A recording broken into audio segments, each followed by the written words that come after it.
కూడా వచ్చిన మీ అందరికీ కూడా యేసుక్రీస్తు నామం పేరిట శుభాభినందనాలు తెలియజేస్తాం. 2025 సంవత్సరము అప్పుడే 15 రోజులు గడిచిపోయింది. మరి గత 11వ తేదీన లాస్ ఏంజల్స్ మరియు కాలిఫోర్నియా యూఎస్ఏలో మరి కార్చిచ్ అనేది వచ్చి 12,000 గృహాలు కాలిపోయాయి. మరి కోటీశ్వరులైనటువంటి వారు, సెలబ్రిటీస్ అయిన వాళ్ళు, సినిమా యాక్టర్లు అయిన వాళ్ళు అందరూ ఇల్లు కూడా మరి అక్కడ కాలిపోవడం అనేది జరిగింది. అయితే కార్చిచ్ ఏమీ ఆగిపోలేదు. వారం రోజులైనా కూడా దాన్ని ఆపలేకపోయారు ఆ ప్రభుత్వం వారు. ఎన్నో శ్రమలు అనుభవిస్తూ ఉన్నారు అక్కడ. మరి ఆహారానికి కొదవ వచ్చింది, అలాగే ఉండటానికి కూడా ఇళ్ళు ఒక్కొక్కటి మరి $30,000 $40,000 అద్దెకి మరి వాళ్ళు అద్దెకిస్తున్నారని చెప్పేసి విన్నాం. మరి ఏదేమైనా ఇన్ని రోజులు మంట ఆగకుండా ఉండటం అంటే మరి ఇది దేవుడి యొక్క కోపం అని అర్థం చేసుకోవాలి. అంతకు ముందు రోజే ఒక మీటింగ్ పెట్టి, అంటే ఆ 2 రాష్ట్రాల గవర్నర్సు కూడా క్రీస్తుకి విరోధులు, వాళ్ళిద్దరూ క్రీస్తుకి విరోధులే. అంటే దేవుడు అంటే ఇష్టం లేదు, అలాగే దేవుడు అంటే ఇష్టం లేని వాళ్ళకి వాళ్ళు సహాయం చేశారు.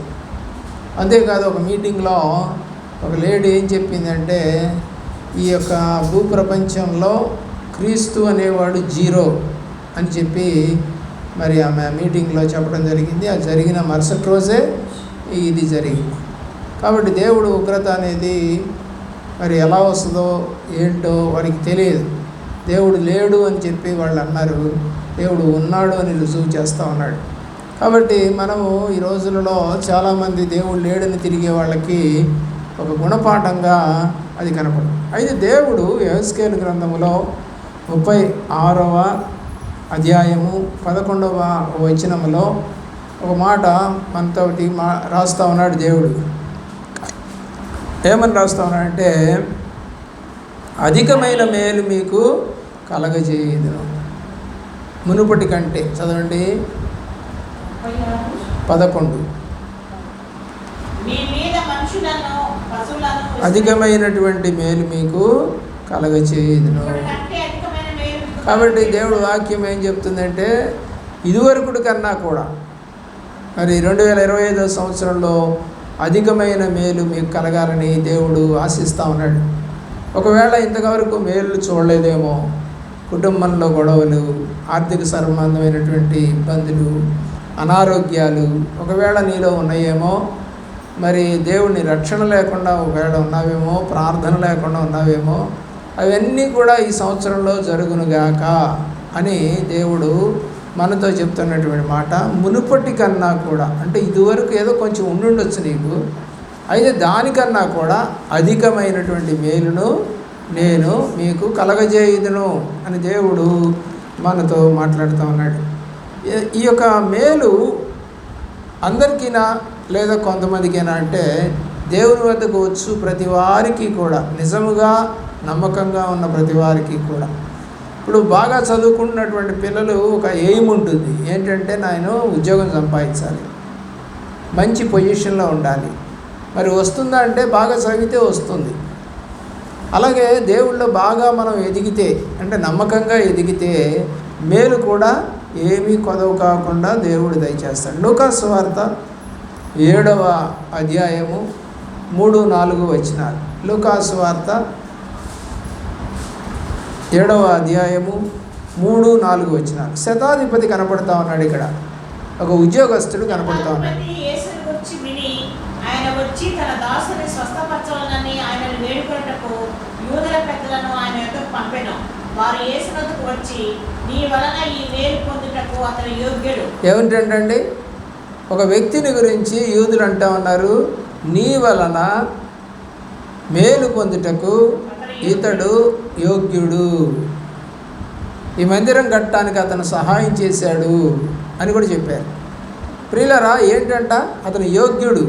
ఎందుకు యోగ్యుడు? నిన్ను ఆశ్రయించాడు, నీ దగ్గరకు వచ్చాడు, మా దాసుడు బాగుపడాలని కోరుకుంటా ఉన్నాడు, కాబట్టి దేవుని ప్రేమిస్తున్న ప్రియబిడ్డలారా, దేవుని దగ్గరికి వచ్చి ఆశ్రయించిన ప్రతి ఒక్కరికి మేలు అనేది తప్పనిసరిగా జరుగుతుంది. అంతేకాదు చుట్టుపక్కల వాళ్ళు కూడా ఏం చెప్తున్నారు, అతను మేలు పొందుటకు యోగ్యుడు. యోహాను రాసిన సువార్త 5వ అధ్యాయము 29వ వచనం. 29 మేలు చేసిన వారు జీవ పునరుద్ధానానికి పోదురు. చాలు, మేలు చేసిన వారు ఎక్కడికి వెళతారో రాశాడు. జీవ పునరుద్ధానం అంటే ఇంకా చావు లేనటువంటి ఒక స్థలం ఉంది, అదే పరలోకం. ఇక అక్కడ మరణం ఉండదు.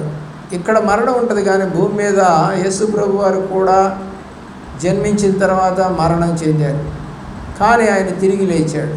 యుగ యుగములకు ఆయన సజీవుడు.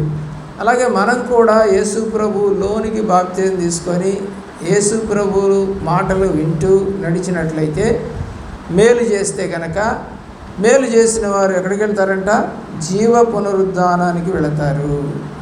జీవపు పునరుద్ధానం అంటే ఇక బతికే ఉంటారు తప్ప వాళ్ళు చనిపోరు. కాబట్టి ఏం చేయాలి, నువ్వు భూమి మీద మేలు అనేది చేయవలసిన వ్యక్తిగా ఉన్నావు. రోమాపత్రిక 8వ అధ్యాయము 28వ వచనం. రోమాపత్రిక 8వ అధ్యాయము 28వ వచనం. సమస్తము మేలు కలుగుటకై సమస్తమును సమకూడి జరుగుతుంది. ఎవరికంట, దేవుని ప్రేమించినటువంటి వారికి అని ముందు మాట కనపడతాం. కాబట్టి ఏమండి, మరి దేవుణ్ణి ఎరగిన వాళ్ళకి కూడా బాగానే మేలు కలుగుతుంది కదా. వాళ్ళన్నీ అబద్ధాలు ఆడతారు, మోసం చేస్తారు, అక్రమంగా నడుస్తారు. వాళ్ళు కూడా బాగానే ఉంటారు. ఎందుకంటే మత్తయి సువార్త 24:24లో వాళ్ళు కూడా సాతాను చేత వాళ్ళు కూడా, నువ్వు బాగానే ఉన్నావు, నువ్వు దేవుడి దగ్గరికి వెళ్ళాల్సిన పనిలే, నువ్వు ప్రార్థన చేయాల్సిన పనిలే, పాపం ఒప్పుకోవాల్సిన పనిలే, నీతిగా నడవాల్సిన పనిలే, అబద్ధం ఆడినా పర్వాలేదు, నువ్వు బాగానే ఉన్నావుగా అని సాతాను బుజ్జగిస్తూ ఉంటుంది. అది చాలామందికి తెలియదు. సాతాను బుజ్జగిస్తూ ఉంది. కానీ నిజంగా దేవుణ్ణి ఆశ్రయిస్తే ఏ మేలు చేయకుండా ఉండడు. సమస్తము సమకూడి కూడా జరుగుతాయి. అది దేవుని యొక్క ఉద్దేశ్యం. గలతీ పత్రిక 6వ అధ్యాయము 9వ వచనం. గలతీ పత్రిక 6వ అధ్యాయము 9వ వచనం. ఏం చేయటంలో విసుక్కోకూడదు, మేలు చేయటంలో. ఒక గడ్డి మోపు మోసుకొని పోతుందంట ఒక ఆమె, ఇంకొక అతను బండి మీద బరువు వేసుకొని పోతున్నాడట. మరి గడ్డి మోపు మోసుకొని వెళ్తున్నటువంటి ఆమె మొయ్యలేక మరి కొంత కింద పడేసి కాసేపు రెస్ట్ తీసుకున్నాడు. సరే, అక్కడ దారిని పోయే వాళ్ళు ఎవరైనా దాన్ని ఎత్తుతారేమని అడుగుతూ ఉందంట. మరి అందరూ కుర్రవాళ్ళే వెళ్తున్నారు, మంచి యవ్వన దశలో ఉన్నటువంటి మగపిల్లలు ఆడపిల్లలు వెళ్తున్నారు. కానీ ఎవరు ఆమెకు సహాయం చేయట్లా. పోమ్మా, నీకెవడెత్తుతాడు అని అంటారు. మరి ఒక ముసలాయన వచ్చాడు. ఆ ముసలాయన వచ్చి ఆయన అడిగితే ఏం బాగుంటుందని అడగట్లేదంటే ఈమె. కానీ ఆ ముసలాయన అడుగుతున్నాడంట, ఏమని, ఏమ్మా మరి మూట ఎత్తమంటావా అని అంటే, అయ్యా ఇప్పటిదాకా ఎంతోమందిని అడిగానయ్యా, కానీ ఎవరు నాకు సహాయం చేయలేదు. ఎందుకంటే అది ఒక నీసు వాసన వస్తుంది. ఆ యొక్క గడ్డి కదా, నీసు వాసన వస్తూ ఉంది. మరి కొంచెం తడిగా కూడా ఉంది. కాబట్టి ముట్టుకుంటే తడి మురికి అవుతుంది. రెండోది వాసన వస్తూ ఉంది. వాసన అంటే ఏదో చెడ్డ వాసనే కాదు, కానీ ఆ గడ్డి కాబట్టి గడ్డి మరి మూట కట్టినప్పుడు పచ్చిగడ్డి కాస్త వాసన వస్తుంది.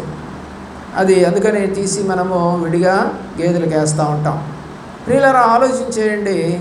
అప్పుడు ఆమె ఆ ముసలాయన్ని దీవిస్తుందంట, అయ్యా నీ దేవుడు నీకు మేలు చేయనుగాక అని.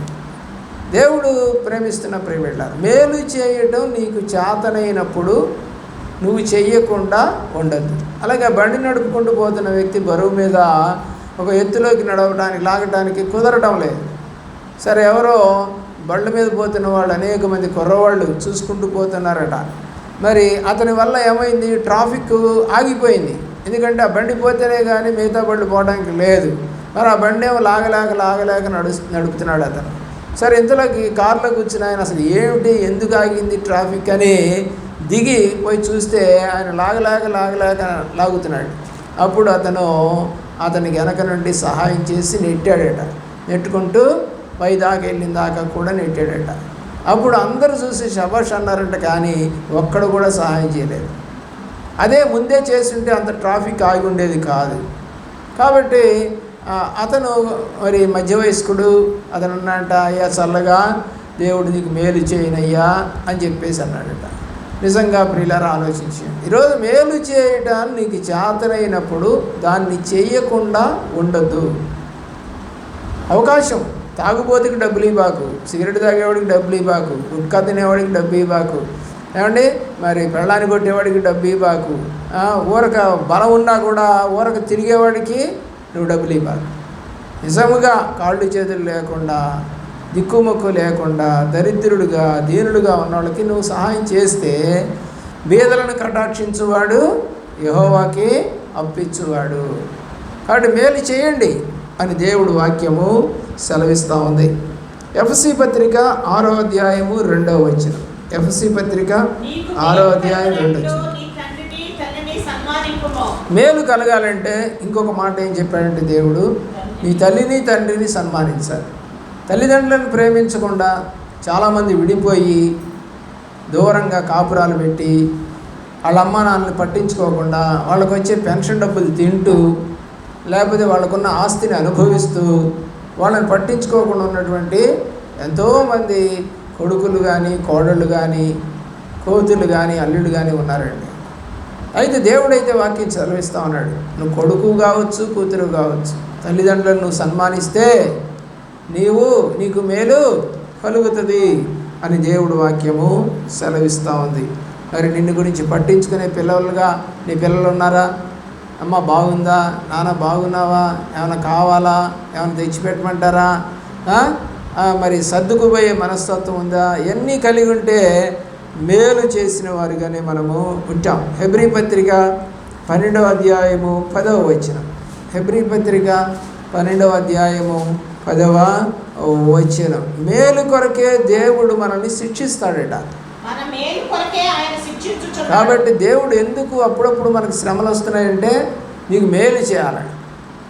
చూడండి, ఆలోచన చేయండి. ఏదైనా మనకు ఆహారంగా మారాలి అంటే కొన్ని పదార్థాలు మనం ఉడకబెడతాం, కొన్ని పదార్థాలు మనం రోట్లో వేసి దంచుతాం.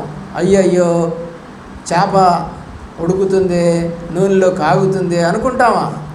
మరి అది అట్లా జరిగితేనే కానీ మనకు ఆహారంగా మారదు. అలాగే నీవు కూడా కొన్ని శ్రమలు నువ్వు అనుభవించి దేవుడి వైపు చూస్తేనే కానీ నీకు మేలు అనేది జరగదు.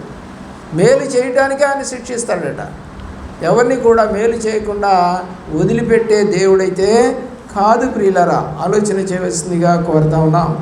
అలాగే పేతురు రాసిన మొదటి పత్రిక 3వ అధ్యాయము 11వ వచనం. 11వ వచనం. ఏం చేయాలంట? ఎవరో కీడు చేశారని నువ్వు మళ్ళీ కీడు చేయబాకు. కాబట్టి దేవుడు మనటి వాక్యంలో నేను సెలవిచ్చాను, ఎవరి కొరకు నువ్వు ప్రార్థన చేయాలి? నిన్ను హింస పెట్టేవారి కొరకు, ఏమంటే నిన్ను బాధ పెట్టేవారి కొరకు, నీ మీద దూషణ మాటలు అంటునేవారి కొరకు నువ్వేం చేయాలంట? ప్రార్థన చేయాలి. అంటే మేలు చేయము దేవా, వాళ్ళకి తెలియక చేస్తున్నారు అని నువ్వు చెప్పవలసినటువంటి వ్యక్తిగా ఉన్నావు. కాబట్టి 3వ పత్రిక, యోహాను రాసిన 3వ పత్రిక 1వ అధ్యాయము 11వ వచనం. 1వ పత్రిక అది. ఎవరండి? మేలు చేయువాడు దేవుని సంబంధి. అంటే మేలు చేస్తున్నావు అంటే నువ్వు దేవుని యొక్క ఆశ నీలో ఉంది. కొంచెం నా దేవుడు ఉన్నాడు, నాకు సహాయం చేశాడు, నాకు వచ్చిన దాంట్లో నుంచి కొంచెం నేను బేదలకు ఇస్తాను, నాకన్నా తక్కువగా ఉన్న వాళ్ళకి ఇస్తాను. తప్పు కాదు కదండి. మరి క్రిస్మస్ రోజున చాలామంది మరి బహుమానాలు పంచారు, అందరికీ తెలుసు. మరి చాలామంది పేదవాళ్ళకి చీరలని, పంచెలని, లుంగీలని, చొక్కాలని, మరి ఆహారం లేని వాళ్ళకి ఆహారం అని, పిండి వంటలని, మరి పని చేసుకునే వాళ్ళకి ఎన్నో పిండి వంటలు ఇచ్చారు. కొంతమంది డబ్బులు ఇచ్చారు, కొంతమంది బహిరంగంగానే ఏదో చిన్న చిన్న గేమ్స్ పెట్టి వాళ్ళకి బహుమతులు ఇచ్చి పంపించారు. మరి మేలు చేయడానికి వాళ్ళు ఇష్టపడ్డారు. అలాగే ఈ సంక్రాంతికి కూడా కొన్ని సంస్థలు మరి కొన్ని గ్రామాల్లో వాళ్ళన్నీ అప్పాలన్నీ తీసుకొచ్చి ఈరోజు మీరు ఎన్ని కావాలంటే అన్ని తినండి ఫ్రీ అని చెప్పి ఒక తోటలో మరి ఆహార పదార్థాలు అన్నీ పెట్టారంట, భోజనం కూడా పెట్టారట. పిండి వంటలు, భోజనం దరిదాపు 630 రకాలు పెట్టారు. మీకు ఇష్టం వచ్చింది తినచ్చు. చూడండి ఆ గ్రామస్తులకి ఎంత ప్రేమ. ఒక్కొక్కళ్ళు ఎన్ని వేలు వేసుకున్నారో మనకు తెలియదు, కానీ ఊరు మొత్తానికి పెట్టారండి భోజనం. ఎప్పుడు? పొద్దున్న నుంచి సాయంకాలం దాకా తినొచ్చు అంట. పొద్దున తినొచ్చు, నువ్వు మళ్ళీ ఆకలిస్తే మధ్యాహ్నం వచ్చి తినొచ్చు, మళ్ళీ సాయంకాలం కూడా తినొచ్చు. సాయంకాలము మరి 7 గంటల దాకా కూడా వాళ్ళు భోజనాలు ఈ యొక్క పిండి వంటలు పెట్టారంట. అయితే అక్కడే తినాలి, ఇంటికి తీసుకెళ్ళడానికి అయితే లేదు, అక్కడికి వచ్చి తినొచ్చు. కాబట్టి మరి అన్ని రకాల భోజనాలు ఎప్పుడన్నా తినుంటారా వాళ్ళు? ఏ ఇంటి వాళ్ళు తినుండరు. ప్రతి ఒక్కళ్ళకి కావలసినటువంటి ఆహారం, కారం అయితే ఏంటి, కారం, పచ్చళ్ళు, అలాగే పప్పు కూరలు, మాంసాలు, చేపలు, రొయ్యలు, ఏమండి, అలాగే ఆకుకూరలతో వండినవి, పప్పు కూరలతో వండినవి, అరిసెలు, చక్రాలు, అన్ని రకాలు పెట్టారంటండి. గ్రామం మొత్తం తిన్నారంట. చూడండి, మరి మేలు చేయడానికి ఇష్టపడుతున్నారు. పేదోళ్ళు వచ్చి తినొచ్చు, ఊరోళ్ళు వచ్చి తినొచ్చు, ఎవరైనా తినొచ్చు. దేవుని ప్రేమలో ప్రియులరా ఆలోచన చేయవలసింది. 2 దినవృత్తాంతాల గ్రంథం 19వ అధ్యాయం 11వ వచనం, 19, 11. మేలు చేయుటకు దేవుడు తోడుగా ఉండును. చివరి మాట చదవండి. ఏంటండి? మేలు చేయుటకి దేవుడు నీతో కూడా ఉండును. మేలు చేయడని ఎవరు చెప్పారు మీకు? అసలు ఈ దేవుడి దగ్గరికి వస్తే మేలు జరగదు అని ఎవరు చెప్పారు? ఏమంటే ఈ బళ్ళో చదివితే పాఠం రాదని ఎవరు చెప్పారు? మేము పూరిపాక పాఠశాలలో చదువుకున్నాం. మరి బాగానే చదువుకున్నాం కదా, ఈరోజు కాన్వెంట్లో చదువుతున్నావు, నువ్వెందుకు చదవట్లేదు అని ఆలోచన చేయవలసిన వారమై ఉన్నాం. మరి పూరి గుడిసెల్లో ఉన్నటువంటి రోజులై మాయి 60 ఏళ్ల క్రితం. మరి ఈ రోజులు అందరికీ డాబాలే. గవర్నమెంట్ అందరికీ డాబాలు కట్టించింది, డబ్బులు ఇచ్చింది, మరి బాత్రూములు కట్టించింది, పంపులు ఊరకనే వేసింది, అన్ని సౌకర్యాలు. కరెంటు మరి పల్లెటూరులో అయితే ఎస్సీ కాలనీలో వాళ్ళకి ఉచిత కరెంటు, ఒక బల్బు వాడుకోవచ్చు వాళ్ళు చక్కగా. మరి ఉచిత కరెంటు ఇస్తూ ఉన్నారు. ఇన్ని రకాల సౌకర్యాలు కలగజేస్తూ ఉన్నా కూడా చదువు రావట్లేదు ఎందుకు? చెడిపోతున్నారు ఎందుకు? ఆలోచన చేయండి. దేవుడు అంటున్నాడు మేలు చేయుటకు దేవుడు తోడుగా ఉండును. 32వ అధ్యాయం కూడా చూడండి. 32వ అధ్యాయము 25వ వచనం, 32:25. మేలుకు తగినట్లు ప్రవర్తించకపోతే దేవునికి కోపం వస్తుంది. ప్రియులారా,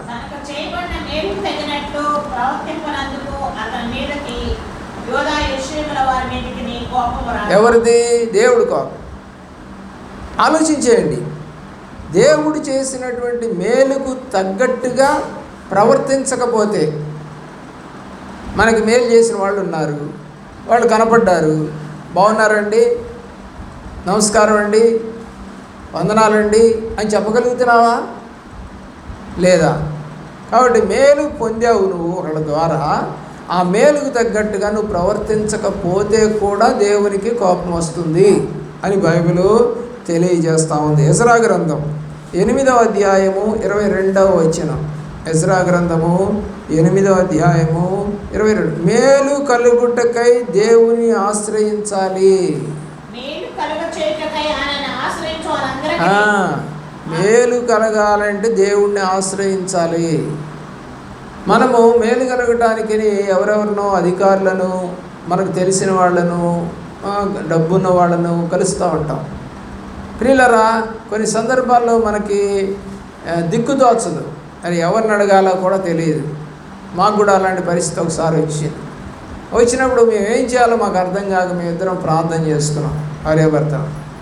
దేవుడు మరి ఎవరిని మేము అడగలేదు, కానీ వాళ్ళే తెలుసుకొని మరి మాకు సహాయం చేశారు. అదేదో మరి 10,000 20,000 కాదు, 5 లక్షల రూపాయలు.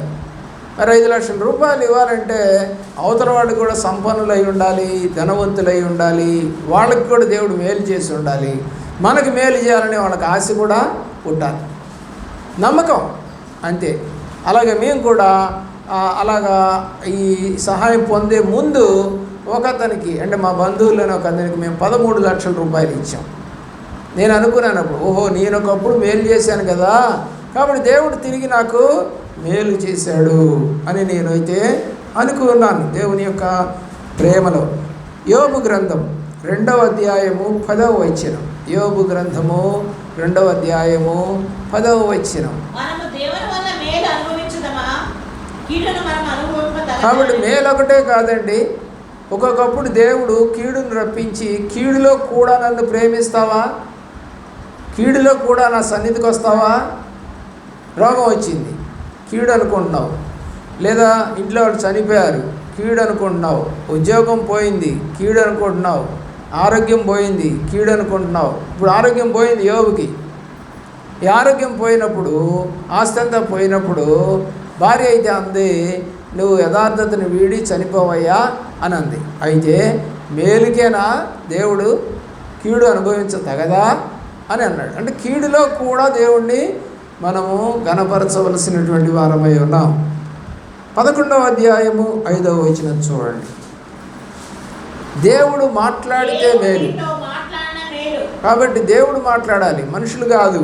మనుషులు ఎంతమంది వచ్చినా కూడా దేవుడు కృప చొప్పున మనకి మేలు చేస్తాడు అనేది తలంచి, దేవుడు మాట్లాడితే నీకు మేలు. 22వ అధ్యాయము 21, 22వ అధ్యాయము 21వ వచనం. దేవుడితో సహవాసం చేస్తే మేలు అన్నాడు ఇక్కడ. కాబట్టి ఇక్కడ ఏమంటున్నాడంటే దేవుడితో సహవాసం చేస్తే కూడా నీకు మేలు వస్తుంది. కాబట్టి దేవుడితో సహవాసం చేయకుండా ఈ లోకం మనుషులతోనే ఎప్పుడు సహవాసమా? నీకు 24 గంటలు ఇచ్చాడే, నీకు రెస్ట్ వస్తుంది కదా మధ్య మధ్యలో. ఏ పని చేస్తున్నా కూడా రెస్ట్ ఉంటుందండి. నువ్వు పొద్దున చెయ్యి, మధ్యాహ్నం చెయ్యి, ఉద్యోగం చెయ్యి, ఏ పని చెయ్యి, రెస్ట్ అనేది ఉంది. ఆ కాసేపట్లో కూడా దేవుడిని స్తుతించలేవా? దేవుడు వాక్యము సెలవిస్తూ ఉంది ఏమని అంటే, దేవుని యొక్క ప్రేమలో దేవుడు సహవాసం చేస్తే మేలు చేస్తాడు. కీర్తనల గ్రంథం 31వ సంకీర్తన 19వ చరణం. 31:19. దేవుడు దాచించిన మేలు ఎంతో గొప్పది మన కోసం అంట. దేవుడు ఏం దాచించాడంట అమ్మా? దేవుడు చెప్తున్నటువంటి మాట ఏంటంటే, మన కొరకు దేవుడు దాచించిన మేలు ఎంతో గొప్పది. కాబట్టి మనము సబ్జెక్ట్ ఏదుందో అదే మాట్లాడుకుంటే త్వరగా అర్థమవుతుంది. కాబట్టి మన కోసం ఏం దాచించాడంట? మేలు దాచించాడంట. కాబట్టి సర్వసంపదలు ఎవరి దగ్గర ఉన్నాయంట? గుప్తమై ఉన్నాయి, దేవుని దగ్గర గుప్తమై ఉన్నాయి. 14వ అధ్యాయం యోహాను రాసిన సువార్తలో ఏమని చెప్తున్నాడు? మీ కొరకు నేను స్థలము సిద్ధపరచ వెళుతున్నాను అన్నాడు. మరి మేలు కాదు అది? మన కొరకు పరలోకంలో స్థలం సిద్ధపరుస్తున్నాడంటే అది మనము ఈ లోకంలో యాత్ర ముగించుకున్న తర్వాత ప్రభుతో ఉంటామనేటువంటి ఒక నమ్మకము నీకు ఉన్నదా? ఉండాలని ఆశపడుతూ ఉన్నాం. చూడండి 34వ కీర్తన 10వ చరణం. 34వ కీర్తన 10వ చరణం. దేవుని ఆశ్రయిస్తే ఏ మేలు కూడా కొదవ ఉండదు. 118వ సంకీర్తన 8వ చరణము 9వ చరణం. 118వ సంకీర్తన 8, 9. కాబట్టి ఎవరిని ఆశ్రయించాలి? దేవుణ్ణి ఆశ్రయించండి. నువ్వు నమ్మకంగా ఉండి దేవుణ్ణి ఆశ్రయిస్తే, ఇప్పుడు కొంతమంది పని చేస్తూ ఉంటారు కొంతమంది ఇళ్లల్లో. ఏమండి, ఆ పని చేసే వాళ్ళకి ఏదో కష్టం వచ్చిందనుకోండి, వాళ్ళు అడుగుతారు, అయ్యా మరి కొంచెం కష్టంగా ఉంది అని అన్నప్పుడు, ఏం కష్టము అని అడిగితే చెప్తారు కొంతమంది. ఆ చెప్పినప్పుడు ఓహో సరే మరి ఆ కష్టాన్ని నేను సహాయం చేస్తానని యజమానులు చేస్తూ ఉంటారు చాలామంది పని వాళ్ళకి. మరి ఎందుకు చేస్తారు అంటే వాళ్ళు ఒక నమ్మకంగా పనిచేశారని. కాబట్టి నువ్వు కూడా నమ్మకంగా పనిచేసినప్పుడు దేవుడి దగ్గర ఆయన ఏ మేలు చేయక మానడు అని బైబిల్ సెలవిస్తూ ఉంది. దేవుని యొక్క ప్రేమలో ఆలోచన చేయవలసిందిగా కోరుతా ఉన్నాం. అలాగే పిల్లల 65వ కీర్తన చూడండి. 65వ కీర్తన 4వ చరణం. మందిరములో మేలుంటుందట. మందిరంలోకి రాకుండా ఉండేవాళ్ళు కూడా చాలామంది ఉంటారు. నీ పరిశుద్ధాలయం చేత నీ మందిరంలోని మేలు చేత మేము తృప్తి పొందెదము. మందిరంలో కూడా ఏముంటుందంట? మేలు దొరుకుతాయి. మందిరంలో ప్రశాంతత ఉంటుంది. మందిరంలో మనం డిస్టర్బ్ చేసేవాళ్ళు ఉండరు. మందిరంలో మనకు మనసారా దేవుడిని ఆరాధించవచ్చు, ప్రేమించవచ్చు, మాట్లాడవచ్చు, పాటలు పాడవచ్చు, మోకరించవచ్చు, ఏడవచ్చు, ఏదైనా చేయొచ్చు. కాబట్టి మందిరంలో అనేక మేలులు దాగి ఉన్నాయి. పిల్లలు మందిరానికి వచ్చి వారికి అనేక మేళ్ళు ఉంటాయి, రాని వాళ్ళకి రావనే సంగతి గ్యారంటీగా చెప్తున్నాం మేము. ఎందుకంటే దేవుణ్ణి కాదని మనం తిరిగి ఏదో సంపాదించాలనుకుంటే జరిగే పని కాదు ప్రియులరా. 81వ కీర్తన 13వ చరణం. 81వ కీర్తన 13వ చరణం. దేవుని మార్గాలు అనుసరించి నడిస్తే నీకు మేలు జరుగుతుంది. చదవండి. కాబట్టి దేవుని మార్గాలు అనుసరించి నడవాలి. 28వ అధ్యాయము ద్వితీయోపదేశ కాండములో దేవుడు ఒక మాట రాశాడు, 1-2 వచనాలు. ఏంటంటే, నా ఆజ్ఞలు నా కట్టడలు అనుసరించి గనక నువ్వు నడిస్తే దేశంలోనే ఉన్నత స్థలముల మీద నేను హెచ్చిస్తాను అని చెప్పాడు. ఎప్పుడు? ఆయన అనుసరించి నడవాలి. అదే ఆయన అనుసరించాలి అంటే ఆయన ఆజ్ఞలు ఆయన కట్టడల్ని అనుసరించి నడిచినప్పుడు. కాబట్టి ఈ వాక్యం ఏం చెప్తుందంటే, ఆయన మార్గాలు కనుక అనుసరిస్తే నీకు మేలు కలుగుతుంది. 84వ సంకీర్తన 11వ చరణం. ఇంకొక మేలు ఎలా వస్తుందో కూడా రాశాడు. యథార్థముగా ఉంటే కూడా మేలు చేస్తాడట. కాబట్టి యథార్థంగా ప్రవర్తించినా కూడా మేళ్ళు ఉంటాయి అనేది వాక్య సత్యమే. యోబు యథార్థంగా ఉన్నాడు, మేలు సంపాదించుకున్నాడు. చివరికి శిష్యులందరూ కూడా యథార్థంగా నడిచారు, గొప్ప దేవుని యొక్క కృపను పొందుకున్నారు అనేది బైబిలు సత్యము.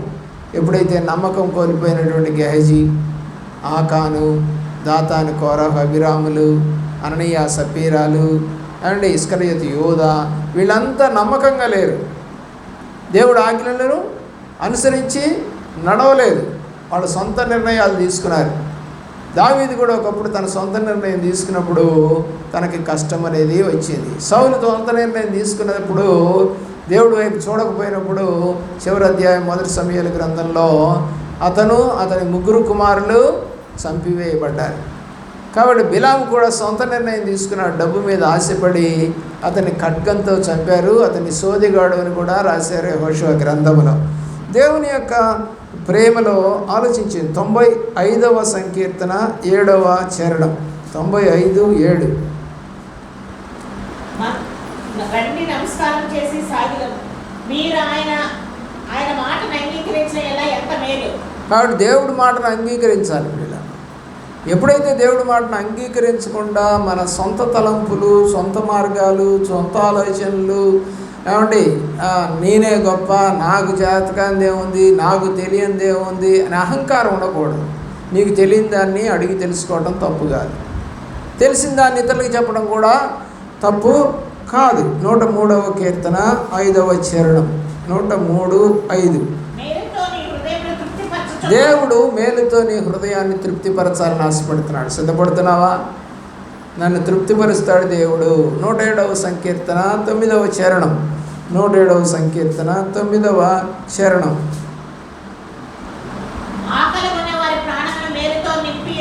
నువ్వు దేవుని మీద ఆకలి కనుడు. ఆకలి అన్నారు కాబట్టి నాకు పొలం మీద తినాలని ఆకలి ఉంది అనబాకు. ఏ ఆకలి ఇది? దేవుని మీద ఆకలి. అంటే ప్రార్థన చేయాలి, సన్నిధికి వెళ్ళాలి, వాక్యం చదవాలి, వాక్యం వినాలి, సరి చేసుకోవాలి, కట్టుబాటు కలిగి ఉండాలి, దేవుడు అంటే ఇష్టపడాలి, నా పాపాలను బట్టి నేను రోధించాలి, కన్నీరు గార్చాలి అనేది ఆశ. అలాంటి ఆశ కలిగిన వారికి మాత్రమే 119వ సంకీర్తన 5వ చరణం. 119:5. నీ ప్రవర్తన స్థిరపడండి. అందాక కూడా మనం చదువుకున్నాం, మంచిగా ప్రవర్తించే వారికి ఏ మేలు చేయకుండా దేవుడు ఉండడు అని. అదే కీర్తనలో 65వ చరణం కూడా చదవండి. 65వ చరణం. ఏం చేస్తాడంటే సేవకుడికి కూడా మేలు. చాలామంది అంటారు, దేవుడేం మేలు చేశాడండి మాకు, ఏం చేస్తున్నాడండి ఆయన, మా కష్టమే కదండి అంటారు. కష్టపడకుండా అసలు ఎవరు? దేవుడు ఏమన్నాడు? 6 రోజులు కష్టపడండి, 7వ రోజు నా సన్నిధికి రండి అన్నాడు. మరి ఆదివారాన్ని కూడా కష్టపడమని చెప్పలేదు దేవుడు. కానీ కొన్ని సందర్భాల్లో మీకు ఉద్యోగాల్లో ఉన్న వాళ్ళకి కుదరక మరి రాలేకపోతా ఉన్నారు. అయినా కూడా చాలా వరకు కొంతమంది మరి పొద్దున కనుక రాలేకపోతే సాయంకాలం అన్న చర్చికి వెళ్ళి దేవుణ్ణి స్తుతిస్తూ ఉన్నట్టుగా నేను చూస్తూ ఉన్నాను. 125వ కీర్తన 4వ చరణం. 125వ కీర్తన 4వ చరణం. యథార్థ హృదయంగా ఉన్న వాళ్ళకి మేలు చేస్తాడు, మంచివారికి కూడా మేలు చేస్తాడు. 133వ సంకీర్తన 1వ చరణం. సహోదరులు ఐక్యత కలిగి ఉంటే ఎంత. కాబట్టి దేవుడు కోరుకునేది ఏంటంటే సహోదరులు ఎలాగుండాలంట? ఐక్యత కలిగి దేవుడి నామాన్ని మహింపరిచే బిడ్డలుగా, సహవాసంలో ఈర్ష్య, పగ, ద్వేషము, అహంకారము లేకుండా ఒకరికొకరము బాయి నిన్ను వలే ఈ పొరుగు వారిని ప్రేమించడం అనేది చేస్తే మనకి కూడా దేవుడు మంచి మేలు చేసి నిన్ను, మిమ్ములను, మీ కుటుంబాలను కాపాడి దీవించి మేలు కలగజేయునుగాక.